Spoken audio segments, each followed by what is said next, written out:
2వ అధ్యాయము 8 నుంచి కొన్ని వచనాలు చూద్దాం. ఆ వేగుల వారు కొండ కొనుక మునుపు ఆమె వారున్న మిద్దె మీదకి ఎక్కి వారితో ఎట్లనెను, యెహోవా ఈ దేశమును మీకు ఇచ్చుచున్నాడనియు మీ వల్ల మాకు భయం పుట్టుననియు మీ భయం వల్ల ఈ దేశ నివాసులందరికి ధైర్యము చెడుననియు నేను ఎరుగుదును. మీరు ఐగుప్తు దేశం నుండి వచ్చినప్పుడు మీ ఎదుట యెహోవా ఎర్ర సముద్రమును నీరును ఏలాగు ఆరిపోజేసెను. యోర్దాను తీరంలోనున్న అమోరీల 2 రాజులైన సీహోనుకును ఓగునకును మీరేమి చేస్తురో అనగా మీరు వారిని ఏలాగు నిర్మూలన చేస్తురో ఆ సంగతి మేము వినినప్పుడు మా గుండెలు కరిగిపోయాను. మీ దేవుడు యెహోవా సైన్య పైన ఆకాశమందును కింద భూమి యందును దేవుడే. మీ ఎదుట ఎట్టి మనుషులకైనను ధైర్యమే మాత్రము ఉండదు. నేను నీకు ఉపకారం చేసిన కనుక మీరును నా తండ్రి ఇంటి వారికి నా తండ్రి ఇంటికి ఉపకారం చేసి నాకు నిజమైన ఆనవాళ్ళని ఇచ్చి నా తండ్రియు నా తల్లియు నా అన్నదమ్ములను నా అక్క చెల్లెలను వారికి కలిగి ఉన్న వారందరూ చావకుండా బ్రతుకునిచ్చి రక్షించినట్లుగా దయచేసి యెహోవా తోడని ప్రమాణము చేయుడని. చాలు, అక్కడి నుంచి మళ్ళీ కంటిన్యూషన్ ఉంటే గుర్తుంచుకోండి. వచ్చిన చిన్న ప్రార్థన. థ్యాంక్ యూ లార్డ్, తండ్రి స్తోత్రమునైనా పరిశుద్ధాత్మ దేవానికి కొంచెం చెల్లిస్తున్నాను. ఈ యొక్క మధ్యాహ్న కాల సమయంలో ప్రభా అయాని పాదాల చెంతకు వచ్చినాము. నీ జీవాక్యం ద్వారా మాతో మాట్లాడండి, మమ్మల్ని బలపరచండి, మేలుతో నింపండి, మీ నామాన్ని కనపరచండి, నీ మహిమ కొరికి మా జీవితాలు ఉంచండి ప్రభా. ఈ సమయం అంతటి మీద నీ అధికారాన్ని కోరుకుంటున్నాను. నాది నేను సమస్తములు నేను కొట్టివేసి నీ స్వరము, నీ మాట, నీ ఆలోచన, నీ ప్రభావము అయినా నీ ప్రేరణ మాత్రమే నైనా ఈ స్థలంలో జరగగలిగినట్లుగా మహిమ ఘనత ప్రభావం నీకు మాత్రమే పొందగలిగినట్లుగా నీ నామే కనపరచుకోమని వింటున్న ప్రతి బిడ్డ వినగలిగిన చెవి గ్రహించగల హృదయం ఆచించే జ్ఞానం ప్రేమించే మనసు దయచేయమని సమస్త మహిమ ఘనత ప్రభావం మీకు ఆరోపిస్తూ విడిచిన సమయానికి స్తుతిస్తూ యేసుక్రీస్తు నామములో స్తోత్రం చెల్లించాలని ప్రార్థిస్తున్నాం తండ్రి. ఆమేన్. మంచిది. ఎవరి గురించి ఇక్కడ చెప్పబడుతున్నది? ఎవరి గురించి చెప్పబడుతుంది? ఒక స్త్రీ చెప్తుంది, 2 దేవుని బిడ్డలతో చెప్తుంది. వాళ్ళు ఎవరు? లోకస్తులుగా కాదు, అన్యులుగా కాదు, దేవుని ప్రజలు, ప్రత్యేకించబడిన ప్రజలు. మోషే తరువాత మోషేని బలపరిచినట్లుగా నిన్ను బలపరుస్తాను యెహోషువ, ఇదిగో ఈ యొక్క ఇశ్రాయేలు జనాంగాన్ని నీవు నడిపించడానికి నువ్వు భయపడవద్దు, నీకు నేను తోడుగా ఉన్నాను, నేను నిన్ను బలపరిచి నడిపిస్తానని చెప్పి యెహోషువతో చెప్పి బలపరచగా యెహోషువ ప్రజలందరినీ చక్కగా నడిపించుకుంటూ తీసుకుని రాగా ఎర్ర సముద్రంలో దాటి రాగా ఆ తరువాత ఇక్కడ వచ్చిన మాట ఏమి చెప్తున్నాడు అంటే, ఒక స్త్రీ ఎరుకో పట్టణంలో నివాసము చేస్తుంది. ఎరుకు అంటే శాపగ్రస్తమైనది అని అర్థం. ఎరుకు అంటే శాపగ్రస్తమైనది. ఆ శాపగ్రస్తమైన పట్టణంలో నివాసము చేస్తున్న ఆ స్త్రీ ఇప్పుడు తన ఇంటికి 2 వ్యక్తులు వచ్చారు. చుట్టాల వాళ్ళు, పక్కింటోళ్ళ, పొరగింటోళ్ళ, తనతో కలిసిన స్నేహితుల. ఎవరామె? ఆమె పేరు 2 అక్షరాలు పెట్టి లోకములో అనేకులు ఏంటి పేరు అనుకునేలాగా ఉండగలిగిన స్త్రీ. ఆమె స్త్రీ, ఆమె పేరు ఏంటంట? బైబిల్లో పేరుతో పాటు ఆమె క్యాడర్ ఎందుకు గుర్తుపెట్టి చెప్తున్నాడు. రాహాబు అనే ఒక స్త్రీని ఆమె వేసే అంట. ఆమె పని వేసే పని, ఆమె వృత్తి వేసే వృత్తి. కానీ ఆమె స్థితి ఏంటి? 2 వేగుల వారిని. అంటే ఎవరు వీళ్ళు వేగుల వాళ్ళు? దేవుని ప్రజలలో ఉన్న, దేవుడు అతిగా ప్రేమిస్తున్న ప్రజల్లో 2 వ్యక్తులు ఆ ఇంటికి వచ్చారు. ఎందుకు వచ్చారంట? ఎరుకో పట్టణంలో వేగు చూడడానికి వచ్చారు. ఎరుకో పట్టణం మూలలు ఎక్కడ ఉన్నాయి, సాన్లు ఎక్కడ ఉన్నాయి, ఏం జరుగుతుంది, ఎక్కడ ఉంది, మనం ముట్టడించాలంటే, దాన్ని నాశనం చేయాలంటే ఎటు నుంచి రూటు సరళం చేసుకోవాలి అని ముందుగానే కదా. ఈ మధ్య రాజస్థాన్ వాళ్ళు వస్తున్నారు.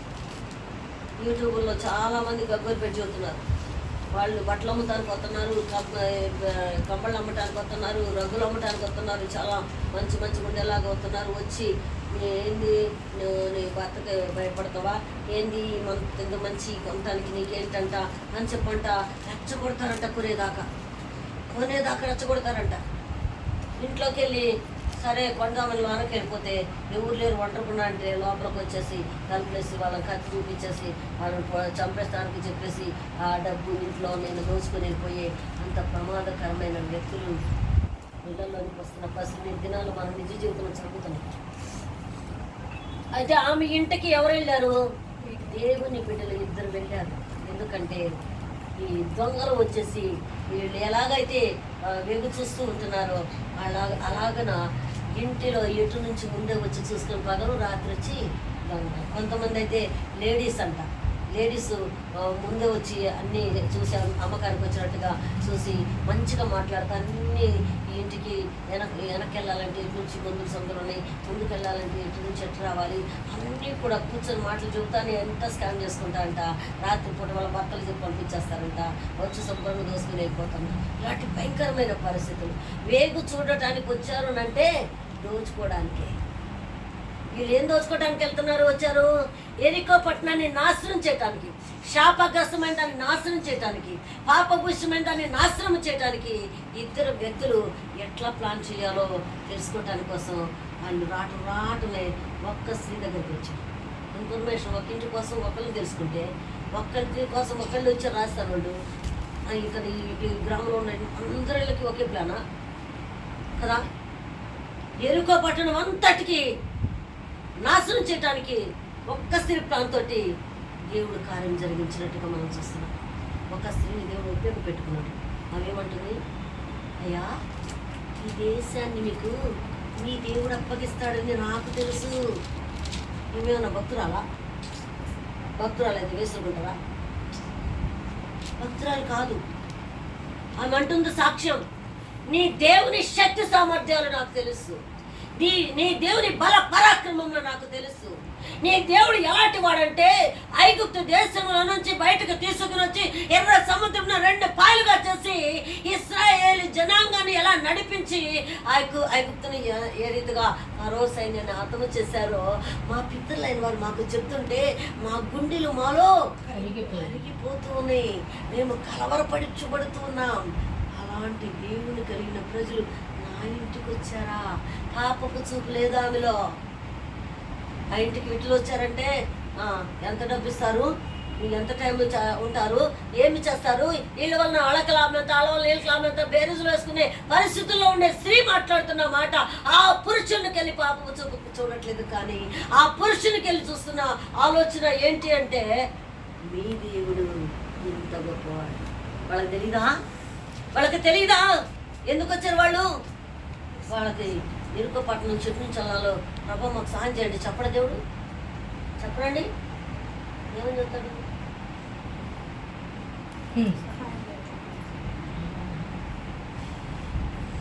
జాగ్రత్తగా ఉండండి. కళ్ళు మూసుకోగాకండి, 2 కళ్ళు మూసుకోగాకండి, 2 కళ్ళు తెరిచి చూడండి. ఎప్పుడైతే బాంబు పడిద్దో బాధపడద్దు, జాగ్రత్తగానండి. అయితే ఈ 2 వ్యక్తులు ఇంటికి వచ్చారు. కానీ ఏం జరిగింది? ఒక స్త్రీ నుంచి, ఒక వేశ్యైన ఒక స్త్రీ నుంచి ఒక వర్తమానం వస్తుంది. దేవుని గురించిన సాక్ష్యం వస్తుంది. మీ దేవుడు ఈ దేశాన్ని మీకు అప్పగిస్తాడని వాళ్ళ భయం కలుగుతుందయ్యా. మేము వణికిపోతున్నామయ్యా. ఎందుకంటే ఐగుప్తు దేశంలో ఏం జరిగిందో, ఎర్ర సముద్రంలో ఏం జరిగిందో మా పితరులైన వారు మాకు చెప్తుంటే మా గుండెలు అవిసిపోయి ఉన్నాయి. మేము కలవరపరచబడి ఉన్నాం. ఒక స్త్రీ సాక్ష్యానికి వాళ్ళు ఏమంటున్నారు? వచ్చేసింది వాళ్ళకి రూట్ మ్యాప్ అంతా వచ్చేసింది. ఎరుకో పట్టణంలో ఎటు నుంచి రావాలి, ఏలోగా వచ్చేసారు వేగులు వాళ్ళని చూడటానికి. ఇంటికి వచ్చారని తెలిసేసింది వార్త. రాజుకి తెల్లని తెలిసింది. రాజు దగ్గర నుంచి మనుషులు రానే వచ్చారు. మీ ఇంటికి వేగులు వాళ్ళు 2 వచ్చారంట. నాకు చూపించు. అయ్యా, వచ్చింది నిజమే కానీ వివేకంగా మాట్లాడుతుందా స్త్రీ? లేరా వాళ్ళిద్దరు అక్కడ? అబద్ధం చెప్పొచ్చా? దేవుని గురించి అంత చెప్పింది కదా, అబద్ధం చెప్పొచ్చా?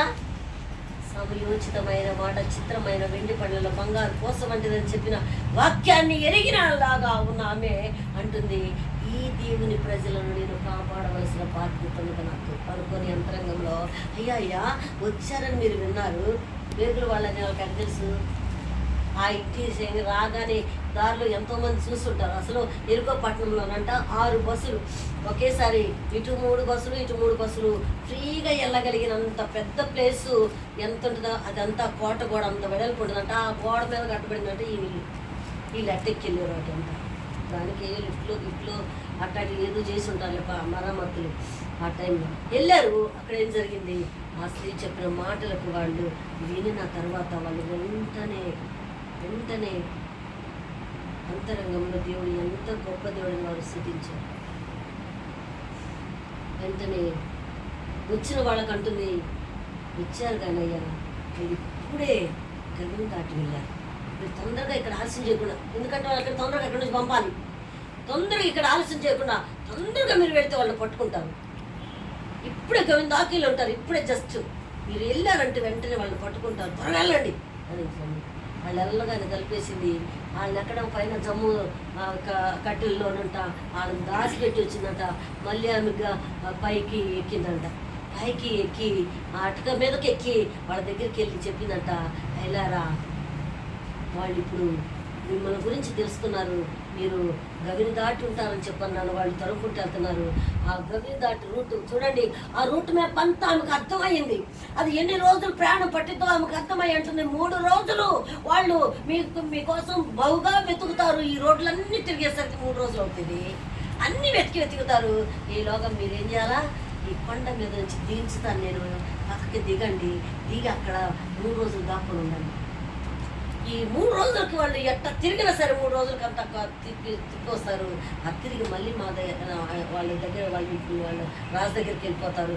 అప్పుడు మీరు ప్రశాంతంగా లేసి మీరు మళ్ళీ మీరు వెళ్ళిపోండి అని చెప్పని ఆమె ఒక త్రోవ చూపిస్తూ ఉన్న స్త్రీగా కనబడుతుంది.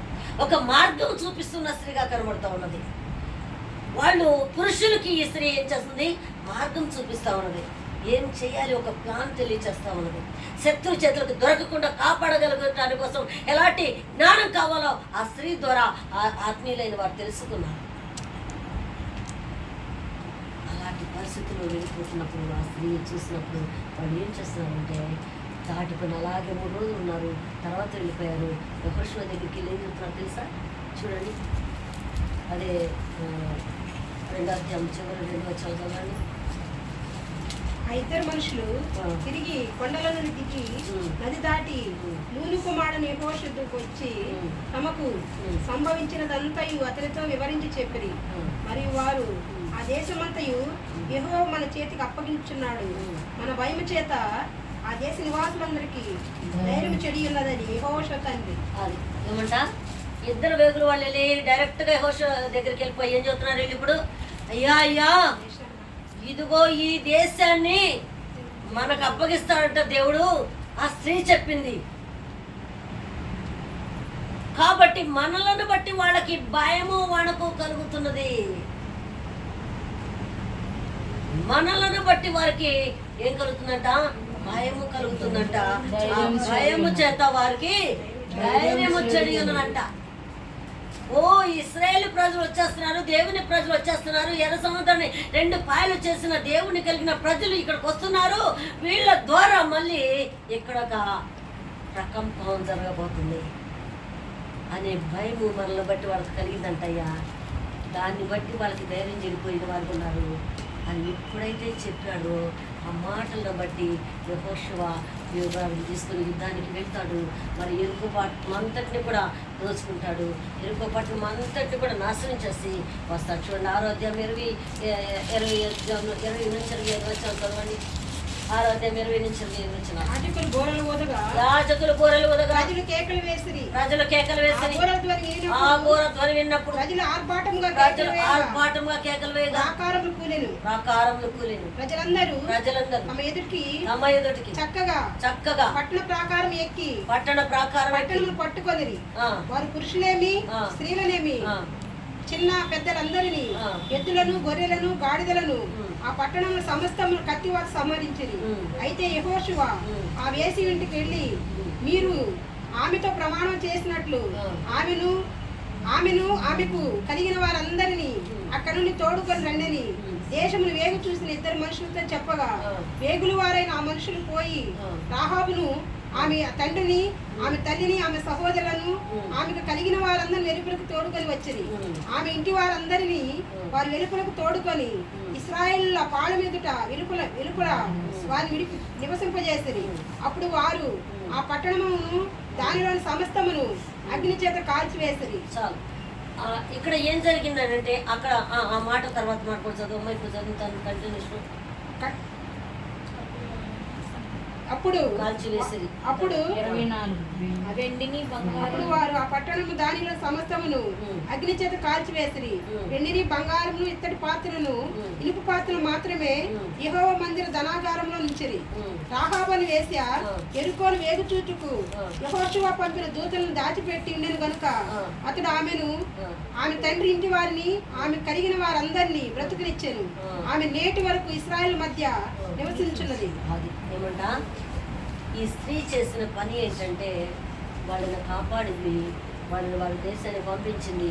వాళ్ళు తిరిగి వచ్చి ఈ దేశాన్ని నాశనం, ఎరుకుపట్నం శాపగ్రస్తమైన నాశనం చేయడానికి ఆమె ఇష్టపడే ఆ యొక్క కార్యం కూరుకున్నది. అదంతా జరిగేటప్పుడు ఆమె వాళ్ళు వెళ్ళిపోతున్నప్పుడు వాళ్ళకి అయ్యా మీరు వెళ్ళిపోతున్నారు కదా, మిమ్మల్ని నేను కాపాడాను కదా, మరి మీరు ఈ పట్టణాన్ని, ఈ దేశాన్ని నాశనం చేస్తారన్న మాకు తెలుసు. అయితే మీరు ఈ పట్టణాన్ని నాశనం చేయడానికి వచ్చినప్పుడు నన్ను, నా ఇంటి వారందరినీ రక్షించండి అయ్యా అని అంటే వాళ్ళు అంటారు, అదంతా అధ్యయనం చదువుకున్న టైం మీద నేను చెప్పేస్తున్నాను.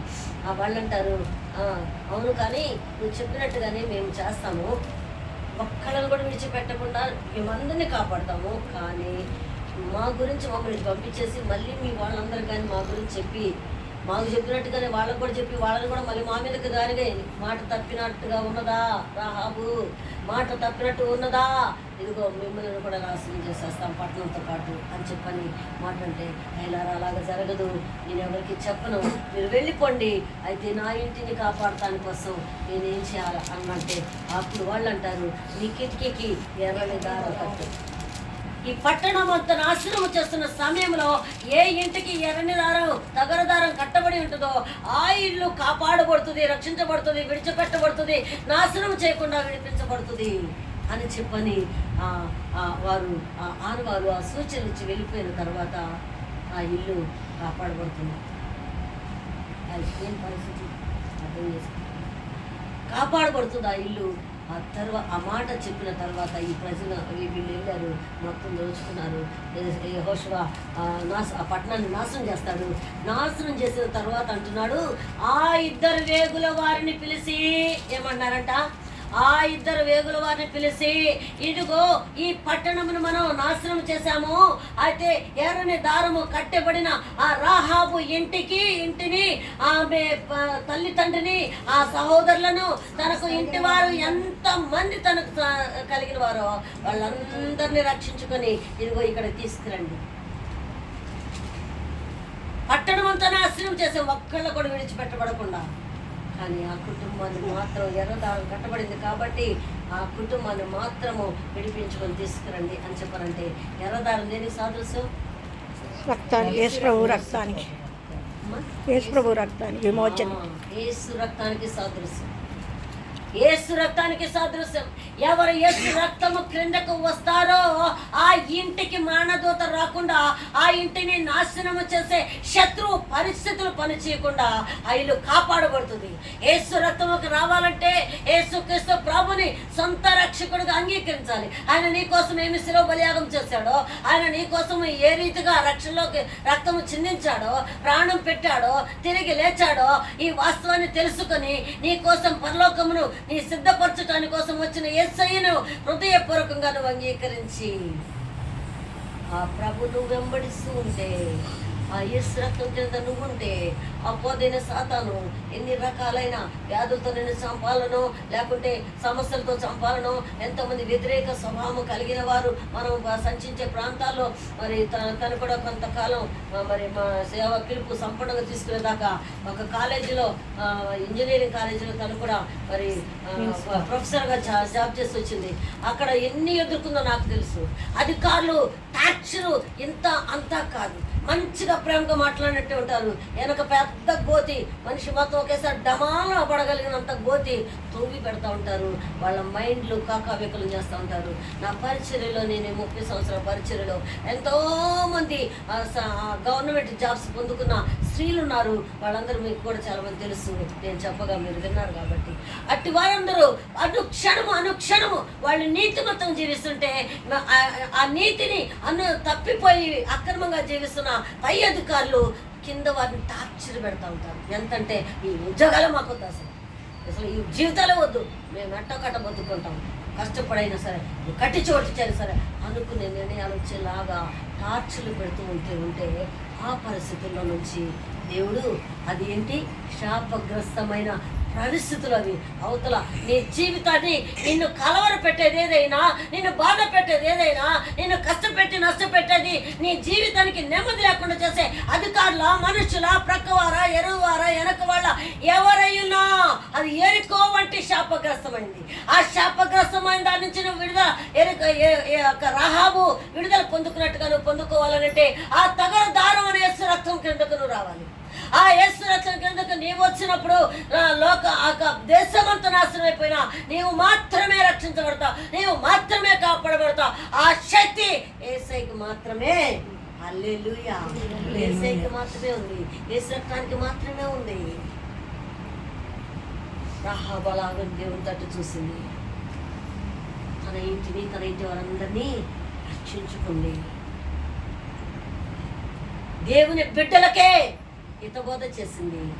వాళ్ళ ఆత్మీయ సామర్థ్యత ఏంటో ఎరగక వేగు చూసుకోవటానికి వచ్చారు. ప్రాణం కూర్చో వెళ్ళమని, యుద్ధానికి వెళ్ళండి, నాశనం చేసేస్తాను నేను అని చెప్పి దేవుడు చెప్పినప్పుడు ఎరుటుండి వెళ్ళాలి అడిగితే చెప్పడా? వీళ్ళు సొంత ప్రయత్నాలతో, కొన్నిసార్లు మనము సొంత ప్రయత్నాలతో చేయబోయి ఆ కార్యాలు ఏమైనా సక్సెస్ కాకపోతే విసుగు విరక్తి చెందిపోయి ఆశీర్వాదాలను కూడా వద్దనుకునే పరిస్థితుల్లోకి వెళ్ళిపోతూ ఉంటాం. ఆ అబ్బాయిగాడు కోరికది వీళ్ళని సంపూర్ణ ఆశీర్వాదాలు ఇవ్వకూడదు, వీళ్ళకి కొంచెం కొరకలు ఉండాలి. దేవుడేమో పొంగి పొర్లేలాగా చేయాలని చూస్తాడు. దేవుడేమో విస్తరించండి, అభివృద్ధి చెందండి, ఫలించండి, వర్తిల్లండి అని చెప్తూ ఉంటాడు. మనమైతే ఇది చాలు అనుకుంటూ ఉంటాం. ఎందుకు? శాపగ్రస్తమైన అనేక పరిస్థితులకి కలవరపరచబడిపోతుంది నిర్ణయాలు చేసుకుంటుంటాం. కానీ ఎరుకు పట్టణం నుంచి కాపాడబడ్డ ఆ స్త్రీ ఏం సంపాదించుకుంది? ఇంటి వారందరినీ కూడా కాపాడుకోగలిగినట్లుగా ఆమె ఒక్క నీతిమంతమైన జీవితము ఇంటి వారందరికీ ఆశీర్వాదకరంగా మార్చబడింది, తన బంధువులకు ఆశీర్వాదంగా మార్చబడింది, తన రక్త సంబంధులకు ఆశీర్వాదకరంగా మార్చబడింది. ఆమె ఎవరైతే విశ్వసించి నమ్మారో, ఆమె మాట చెప్పగానే నమ్మి ఆమె ఎద్దకు వచ్చారో అందరూ రక్షించబడ్డారు. నేను రిఫరెన్స్ చెప్పి మీకు ఎక్కువ టైం చేయను, కానీ మనకు అందరికీ చెప్పి తెలిసిన విషయాల వాక్యాల నుంచి నేను కొన్ని మాటలు చెప్తాను. 3 కుటుంబాలు లేక 4 కుటుంబాలు పరిచయం చేసి నేను ముగిస్తాను. మరొకటి అపుస్తల కార్యగ్రంథం 16వ అధ్యాయంలో తీయొద్దులే అనగానే వచ్చేస్తారు. 24 అధ్యాయాలు ఎవరు ఉన్నారు వచనాల్లో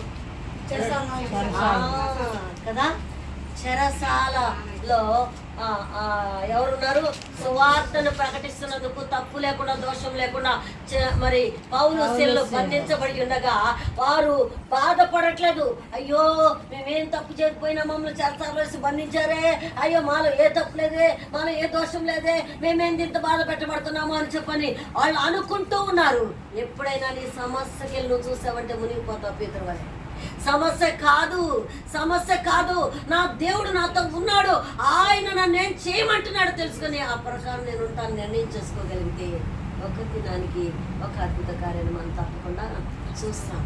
అయితే ఆ సమయంలో పౌలు శీలలు ప్రార్థన చేస్తున్నారు, పాటలు పాడుతున్నారు. ఆ పాటలు పాడుతూ ఉంటే ఏమైందంట, వాళ్ళకి చెరసాలలో మరి ఖైదీలుగా పెట్టారు. వాళ్ళని తప్పేం చేయాల, సువార్త ప్రకటించడమే పెద్ద తప్పు. రోమాలో ఏం జరుగుతుందంటే సువార్త ప్రకటించకూడదు, యెహోవా దేవుడే దేవుడు అని చెప్పాలి, యేసుక్రీస్తు ప్రభు దేవుడు అంటే ఒప్పుకోకూడదు. అందుకని మీరు సువార్త ప్రకటిస్తున్నారు అని చెప్పని వాళ్ళని తీసి కొండ వేసి బిగించి చెరసాల్లో బంధించి ఉంటే వాళ్ళు ఏం చేస్తున్నారు? సంతోషంతో ఆనందంతో పాటలు పాడుతూ ఉంటే వాళ్ళ పాటలు ఆత్మలో ఆనందిస్తూ పాడుతున్న సమయంలో పెద్ద భూకంపం వచ్చిందంట. చెరసాల పునాదులు అదిరినాయి అంట, అన్ని తలుపులు ఊడిపోయినాయి అంట, అందరు బంధకాలు తెగిపోయినాయి అంట, ఆ చేతులకేసి కాళ్ళకేసిన సంఖ్యలు ఊడిపోయినాయి అంట. ఎవరు వచ్చారు బయటికి భయంతో, ప్రాణభయంతో? చెరసాల అధికారి బయటకు వచ్చి చూస్తా ఉండి, అమ్మో వీళ్ళందరూ ఇలాగయ్యారు, అందరూ చంకెళ్ళు ఊడిపోయినాయి, మొత్తం ఖైదీలు పారిపోయింటారు. ఖైదీల స్వభావం ఏంటి? అవకాశం వస్తే పారిపోవటం. కానీ పౌలు శీలలు పాటలతో ప్రార్థిస్తూ ఉండగా, అక్కడ వారి హృదయాలు తెరవబడి ఉండగా మనం ఎందుకు పారిపోవాలి? ఇప్పుడే మనం తెలుసుకున్న జైల్లో ఉన్నా కూడా పక్కన ఉన్న ఖైదీలు కూడా మారుమనసు పొంది ఎవరికి అవకాశం వచ్చినా తప్పించుకోకుండా అక్కడే ఉండిపోయారంట. అలాంటి పరిస్థితుల్లో ఉన్నప్పుడు ఆ జైలు అధికారి బయటకు వచ్చాడు కదా. బయటకు వచ్చేసి ఆయన కత్తి తీసుకొని పొడుచుకొని చంపుకోబోతున్నాడంటే పౌలు గారికి ఎలా కనబడింది? తర్వాత అక్కడ రాయబడి మాట ఏంటంటే దీపం వెలిగించుకొని తీసుకురమ్మంటాడు. దీపం వెలిగించుకొని తీసుకురమ్మనేటప్పుడు దాకా కనబట్లేదనేగా. కానీ దానికి ముందుగానే పౌలు గారు అంటాడు, అయ్యా మేమందరం ఇక్కడే ఉన్నాము, ఎవరు చనిపోలేదు, నువ్వేమి చేసుకోదా అని. జైలు అధికారికి మైలుపోయింది. అమ్మో ఇంత గొప్ప నమ్మకత్వం కలిగిన వాళ్ళనా, వీళ్ళు దాటి వెళ్ళిపోతున్నా, బ్రతికేమయ్యేది, ఉద్యోగం ఏమయ్యేది అనుకున్న ఆయన, అయిలారా రక్షణ పొందాలంటే నేనేం చేయాలి అంటే, నేను నా ఇంటి వారు నీవు మీ ఇంటి వారు ప్రభు నందు విశ్వాసం ఉంచు, అప్పుడు నీవు నీ ఇంటి వారు రక్షించబడతారు. యేసయ్య నిజమైన దేవుడు, నా కొరకు శిలువలో ప్రాణం పెట్టాడు, మరణించాడు, తిరిగి లేచాడు, ఆయన రక్తంతో నా ప్రతి పాపము కడగబడుతుంది అని ఒక నమ్మకము చాలు, మనం ఇంకేమీ చేయక్కర్లేదు. ఆ ఒక్క నమ్మకము మనం ఉంచితే మనము మన ఇంటి వారు రక్షించబడతారని వాక్యం చెప్తుంది. కాబట్టి వారు ఇద్దరు వ్యక్తులు జైలు అధికారి కుటుంబాన్ని రక్షించారు. దానికి ముందుగా వాళ్ళు ఎక్కడ స్వార్థ ప్రకటిస్తుంటే వీళ్ళు పట్టుకొని వెళ్ళారు. అక్కడ జరిగిన పరిస్థితి ఏంటంటే, అక్కడ వాళ్ళు ఫిలిప్పుకి వచ్చేసారు. మరి మాసిదోనియా దగ్గరకు వచ్చేసారు. మాసిదోనియాలో ఉన్న ఫిలిప్పీకి వచ్చేసారు. అక్కడ నదీ తీరంలో అందరూ స్త్రీలందరూ కూర్చొని ఉన్నారంట. చాలామంది రోజు కూడుకున్నారంట. ఎందుకని రోజు మనం వైఎస్ఎస్ కాలనీ వెళ్ళామంటే ఆ వైఎస్ఎస్ కాలనీలో కొంతమంది బయట కూర్చొని, ఏ వదినా అవలా పని ఇంకా సేవ చేస్తావా తల్లి, నీకు వాళ్ళు చేసుకుంటే రా వచ్చి కూర్చో అనగానే, వస్తున్నాను వదినా తింటానికి కాసిన జంతికలు తీసుకొని వస్తున్నాను అని తీసుకొని వచ్చి కూర్చొని కానీ వీళ్ళిద్దరు కూర్చొని, ఓ వసంతోదిన ఐదుగురా అని చెప్పి ఇంకొక వసంతోదిని పిలిచి, ఇంకొక రాణి మధుని పిలిచి అట్ట అందరినీ తీసుకొని వచ్చేసి ఆడ ముచ్చట్లు ఆడుకుంటూ రోజు ఉంటాం. పౌలు గారు చూస్తున్నాడంట. అరే ఎంతమంది ప్రజలు నశించిపోతున్నారు, నేను రోజు వీళ్ళు గమనిస్తున్నారు, ఇక్కడ వచ్చి కూర్చున్నారు, వీళ్ళ దగ్గరికి ఈరోజు ఎట్టాగా నిలుసు వారు చెప్పాలనుకుని పని కట్టుకుని వెళ్ళాడంట. మనమైతే వెళ్తాం, మాకెందుకులే, మేము మళ్ళీ వెళ్తా కూర్చొని ముచ్చటట్టి మేము కూడా ఎట్టాగా అయిపోతాం అని బయలుతోటి మనకెందుకు వెళ్ళిపోతాం. కానీ అక్కడే నిలబడి వీళ్ళ దగ్గర నేను కలిగిన సాక్ష్యం ఒకరోజు చెప్పాలి, వీళ్ళతో నేను ఏమి తెలుసుకుంటే నా పాపాల నుంచి విడుదల పొందుకున్నానో ఈ విషయం చెప్పాలని ధైర్యం చేసి వాళ్ళ దగ్గరికి అమ్మా వందనాలమ్మా అని చెప్పంటే అలా చెప్పేలా చూస్తారు. వందనాలు అనలే కానీ సరే అంటారు. అమ్మ నేను యేసుక్రీస్తు ప్రభు బిడ్డని, నా జీవితంలో ఇలాంటి కార్యం చేశాను నా దేవుడు, నేను ఇలాంటి ఒకప్పుడు ఇంత దేవునికి దూరస్తులాగా జీవిస్తున్నప్పుడు నా దేవుడికి ఉపకారం చేశాడు. అందుకు నీకు ఇప్పుడు ఎంతో నెమ్మదిగా ప్రశాంతంగా నా పరిస్థితులు సమస్యలు ఇబ్బందులు ఉన్నా కూడా ఎంతో నెమ్మదిగున్నానమ్మా, నా దేవుడు నన్ను ఇలా బలపరిచాడు అని మనం అలాగా చెప్పినప్పుడు వెంటనే వాళ్ళు మాట ఆ సాక్ష్యమే చెప్తాము, వచ్చేస్తాము. 2 మాటలు వాళ్ళ కోసం ప్రారంభించిన తర్వాత వాళ్ళలో దేవుడు కార్యం జరిగిస్తాడు. ఒకప్పుడు వాళ్ళు కూడా సాక్ష్యం చెప్తారు. అలాంటి పరిస్థితులు పౌలు గారు వాళ్ళ దగ్గర చూసి వెళ్ళి మాట్లాడుతూ ఉంటే, ప్రియతైర పట్టణస్తురాలంట, గోదారంగా అమ్ముకునే గొప్ప ఆస్తిపంతురాలంట, ఆమె వచ్చి కూడా అక్కడ నేనేందో వచ్చి చెబుతున్నాడు రోజు అని వెళ్ళి కూర్చొని వాక్యం విందంట. ఆ రోజు వాక్యం విని ఆ హృదయం లోదియా, పౌలు మాటలు విని లోదియా హృదయం తెరవబడగా, అంటే ఇక్కడ ఆ వాక్యం అయిపోయినాక వాళ్ళని తీసి ఈమె హృదయం తెరవబడింది. అక్కడ వాళ్ళకేమో జైల్లో బంధించబడ్డారు. సువార్త చెప్పిన వాళ్ళేమో జైల్లో బంధించారు. ఇక ఈమె ఏడుతో కూర్చుంది. అక్కడ ఉన్న వాళ్ళందరూ ఏడుస్తూ కూర్చున్నారు, ప్రార్థన చేస్తున్నారు, దేవుని చూస్తున్నారు. వాళ్ళకి విడుదల వచ్చేసింది. అక్కడున్న ఆ జైలు అధికారి ఎప్పుడైతే రక్షణ పొందాడో వాళ్ళు ఆ అధికారి మీరు వదిలిపెట్టాలనంటే మమ్మల్ని మీరు బహిరంగంగా బంధించి తెచ్చారు కదా, మేము అట్లా ఎందుకు వెళ్తాము, మీరే మమ్మల్ని తీసుకెళ్ళి వదిలిపెట్టండి, ఎక్కడ బంధించారు అక్కడ తీసుకెళ్ళి వదిలిపెట్టండి అని సాక్ష్యకరంగా వాళ్ళు కోరుకున్నప్పుడు, వాళ్ళు తెచ్చి వదిలిపెడుతున్నప్పుడు నువ్వు రెడీగా ఉందంట గేట్ కాడ. అలాగా నేను రక్షణ పొందిందని ఇస్తే నా ఇంటికి వచ్చి భోజనం వచ్చేయాలి తీసుకుని వెళ్ళింది నువ్వే తన ఇంటికి. దైవజనులను ప్రేమించి దైవజనుల పట్ల ప్రత్యేకమైన శ్రద్ధ బాధ్యత కలిగి వాళ్ళను ఆశ్రయం ఇచ్చి వాళ్ళకు ఆతిథ్యం ఇచ్చే ఒక ఉన్నతమైన స్వభావము కలిగి తెరవబడిన హృదయంలో ఉన్న ఆ దైవికమైన ప్రేమను చూపగలిగిన లూదియా హృదయము ఇంటి వారందరూ రక్షించబడ్డారు. రహాబు పేరుకు స్త్రీ వేసనే కానీ ఆమె అంతరంగములో మంచి దేవుని గురించిన స్వభావాన్ని, శక్తిని, సామర్థ్యాన్ని తెలుసుకొని దేవునికి మహిమకరంగా జీవించగలగటాని కోసమే ఒక ఆలోచన కలిగి ఉండి తన ఇంటి వారందరికీ రక్షణ తెచ్చుకున్నది. మరి ఈ రీతిగా మన జీవితాలు, మన కుటుంబాలకు, మన జీవితాలకు మనల్ని బాధ పెట్టే వాళ్ళైనా, మనం కష్టపెట్టే వాళ్ళైనా, మనల్ని నాశనాన్ని కోరుకునే వాళ్ళైనా, మనం చంపడానికి ప్రయత్నం చేసే వాళ్ళైనా అయినప్పటికీ కూడా వాళ్ళని మనం ఏం చేయాలా? కాళ్ళు చేతులు విరిగిపోతే బాగుండు, మాకు అడ్డు తొలగిపోతే బాగుండు ప్రార్థన చేద్దామా? అందరం కలిసి మన ప్రార్థనలు అన్నిటికీ దేవుడు జవాబిస్తున్నాడు. మనం ఎన్ని సంవత్సరాల నుంచి ఇలా కాన్ఫరెన్స్ కాల్ మొదలు పెట్టామో అన్నిటి నుంచి లెక్క పెట్టడానికి వీలుగానే అద్భుతాలు ప్రతి ఇంట దేవుడు చేస్తా వచ్చాడు. ఇది కూడా చేద్దాం. ఏడా బాబు ఎవరు సంవత్సరంలో మనకి చేద్దామా? పరలోకి వెళ్ళాం. ఎక్కడికి వెళ్తాం? మనం ఏమని ప్రార్థన చేయాలి మరి? క్షమించు, వీళ్ళని నీకు అప్పగిస్తున్నా, వీళ్ళని దర్శించి రక్షించు, వాళ్ళు నశించకుండా కూర్చు. మన పొంతులో మనం ఇలా చేసుకుంటూ వెళ్తూ ఉంటే ఒక దినానికి మన కుటుంబాలు కూడా రక్షించబడగలిగిన అనుభవం మనకి, మనం వెళ్ళడానికి పరిశుద్ధాత్మ తండ్రి మనకు కూడా సహాయం చేస్తాడు. కాబట్టి దేవుని చిత్తంలో ఆ స్త్రీ ఆ రీతిగా చేసింది. మరి తన కుటుంబం అంతటిని కూడా అలా కాపాడుకోగలిగింది. దేవుని మహిమ కొరకు నిలబడింది. దేవుని చిత్తాన్ని నెరవేర్చుకున్నది. ఆ స్త్రీ తనను తన ఇంటి వారిని కాపాడుకోగలిగింది. రెండోదిగా లూదియా తన హృదయం తెరవబడింది. తను కూడా ఆ దైవజనులను ఆ రీతిగా స్వీకరించింది, వాళ్ళకు ఆతిథ్యం ఇచ్చింది, తన ఇంటిలో షెల్టర్ ఏర్పరిచింది. తన జీవితం అంతా కూడా ఎంతో ఉన్నతమైన స్థితిలో తీసుకెళ్ళుకోవటానికి తన జీవితం కారణమయ్యింది. ఆమె తన ఇంటి వారందరికీ రక్షణలోకి తెచ్చుకోవడానికి కారణమయ్యింది. మరి పౌలు శీలలు బంధించబడి ఉండగా వారు చేసిన ఆ పాటలతో చేసిన ప్రార్థనకు ఒక జైలు సూపరింటెండెంట్ అధికారి కుటుంబంతో రక్షించబడింది.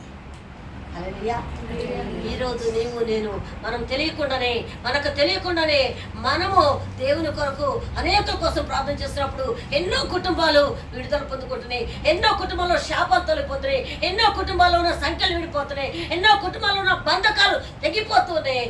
తెలియకుండానే మనము దేవునికి దగ్గరైతూ ఉన్నాం, విశ్వాసంలో ఎదుగుతున్నాం, ఆత్మలో బలపరచబడుతున్నాం, దేవుని వైపు మనం చూస్తూ ఉన్నాం.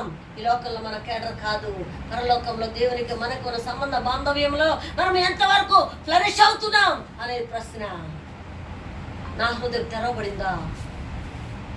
నా హృదయము దైవజనులను చేర్చుకొని నేనే వేగులు చూడటానికి వచ్చిన వారికి ఆశ్రయం ఇచ్చి నేనే నన్ను నా కుటుంబాన్ని కాపాడుకోవటానికి కోసం నేను ప్రయత్నం చేస్తున్నానా? వారు విశ్వాసలే. మొదటి పత్రిక 4:12 ఒక మాట చెప్తుంది. నేను తీయట్లేదు, తెలిసి చెప్తుంది, మీకు కూడా తెలిసి మాట చెప్తున్నాను నేను. 4:12 ఎందుకంటే అనేక సార్లు నేను చెప్పాను అనమాట. ఏమంటాడు? యవనాన్ని బట్టి ఎవడు నిన్ను తృణీకరించబడలేదు, కానీ మాటలోను, ప్రేమలోను, పవిత్రతలోను, విశ్వాసకు మాదిరిగా ఉండమని చెప్పమని అన్నాడు. ఆ స్థితిలో ఈమె విశ్వాసులకు మాదిరికరంగా ఉన్నది కదా. వేసి దగ్గరకు వచ్చింది ఎవరు? రహాబు. వేసే ఇంటికి వచ్చింది ఎవరు? దేవుని ప్రజలు ఇద్దరు, దేవుని బిడ్డలు ఇద్దరు. వారికి దేవుని గురించి అన్ని తెలుసు, అయినా సరే ఆమె నోటుకుండా వచ్చిన మాటతో బలపరచబడ్డారు. అయ్యా, ఆమె మాతో చెప్పింది దాన్ని బట్టి ఆ దేశ ప్రజలంట వణికిపోతున్నారంట. మనల గురించి కలిగిన భయాన్ని బట్టి వారిలో ధైర్యం చెడిపోయి వణుకు కలిగి ఉన్నారంట. మనకేమి దిగులేదు, పదండి యుద్ధం సైన్యం తీసుకొని ఎరుకో కొట్టగొడలు కూర్చోవేయడానికి. వాళ్ళు బోరలు గుదుతూ ఉండగా 6వ అధ్యాయం 20 వచనం నుంచి 25 వచనం తర్వాత చదువుకోండి. 6వ అధ్యాయం 20-25 వచనాల వరకు ఏం రాయబడిందంటే వారు కేకలు పెడుతూ గొప్ప శబ్దంతో దేవుని స్తుతిస్తూ ఉండగా ఎరుకో కోట కూడా అన్నీ కూలిపోయింది. వాళ్ళేమి ఎంతో ముందుగా చేలా వారు ముందుగా స్తుతించారు. శత్రువుని అపవాదిని మనం జయించాలంటే ముందు మనలో ఏం కావాలి? స్తుతి ఆరాధన ఉండాలి. దేవుని ఘనపరచాలి, దేవుని మహిమపరచాలి. నాకు తెలుసు కొంతమంది శక్తి తగ్గిపోయి డమాలైపోయి ఎక్కడెక్కడో పరదేశకి వెళ్ళిపోయి ఆలోచనలోకి వెళ్ళిపోయి ఆకల్లో ఉంటారు. తొందర ముగితే బాగుండని ఆలోచనకు వస్తారు. వీళ్ళు వర్షిప్ సరిగ్గా చేయరు చివరిలో. అందుకే ముందే ఎట్టొకట్ట లాస్ట్లో పెడదాం అన్న పాట ముందు తీసుకొచ్చి పెట్టి ముందుగా ఆరాధన చేయటం. శత్రువుని నాశింప చేయాలంటే ముందుగా దేవుడు కోరుకుంటుంది ఏంటంటే స్తుతి ఆరాధన. ఈ స్తుతి ఆరాధన ఎవరి జీవితంలో ఉంటుందో, ఎవరి నోట ఈ స్తుతి ఉంటుందో వారి జీవితంలో అపవాద తంత్రాలన్నీ సంఖ్యలన్నీ తెగిపోతాయి. దుష్టుని కాడి విరగొట్టబడుతుంది. గొప్ప విజయశీలంగా మనం నిలబడిపోతాము. కనుక మనము ఆ స్త్రీ దేవుడి బిడ్డలకే మాదిరిగా ఉండగలిగిన స్త్రీగా ఆమె ఉండగలిగింది. నీవు నేను మనం ఎలాగున్నాము? మరొక స్త్రీ దైవజనుల ఇంటికి తెచ్చి అతిథ్యం ఇచ్చి షెల్టర్ ఇచ్చి వాళ్ళని మరి ఆహ్వానించుకున్న స్త్రీగా ఉన్నది.